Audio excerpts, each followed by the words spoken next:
KL রাহুলকে তার ধমক দেওয়ার দৃশ্য প্রকাশ্যে আসার পরেই সমালোচনার ঝড় বয়ে গিয়েছে সঞ্জীব গোয়েঙ্কাকে নিয়ে। লখনৌ সুপার জায়ান্টসের মালিককে এক হাত নিতে ছাড়েননি কেউই। সমালোচনার মুখে এবার ইনস্টাগ্রামের কমেন্টস বিভাগ বন্ধ করলেন গোয়েঙ্কা। বুধবার রাতের ওই ঘটনার ভিডিও প্রকাশ্যে আসতেই সমর্থকেরা রেগে যান। ক্ষোভ গিয়ে পড়ে গোয়েঙ্কার সোশ্যাল মিডিয়ার অ্যাকাউন্টগুলির ওপর। ইনস্টাগ্রামে বহু মানুষ প্রতিবাদ জানাতে থাকেন। চাপের মুখে শেষমেশ কমেন্টস বন্ধ করে দেন কলকাতার শিল্পপতি।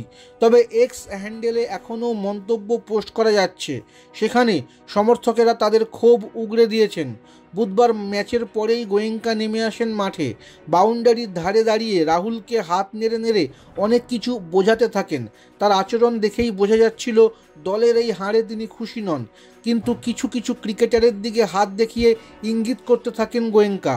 তার গলার স্বরও যে বেশ উঁচু ছিল সেটাও বোঝা গিয়েছে ভিডিও দেখে। গোয়েঙ্কার দাপটের সামনে রাহুল কিছু বলতেই পারেননি। তিনি চুপচাপ মাথা নিচু করে দাঁড়িয়েছিলেন, গোয়েঙ্কার কথা শুনছিলেন। পরে কোচ জাস্টিন ল্যাঙ্গারকেও বেশ কিছু কথা বলেন গোয়েঙ্কা। সেই ভিডিও সমাজ মাধ্যমে ছড়িয়ে পড়া মাত্রই সমালোচনার ঝড় বয়ে যায়। ভারতীয় দলের একজন ক্রিকেটারের প্রতি দল মালিকের এমন আচরণে খুশি হতে পারেননি সমর্থকেরা। তাদের দাবি, দলের হারে মালিকের রাগ হতেই পারে, সেটা তো সাজঘরে ফিরেও বোঝানো যেত।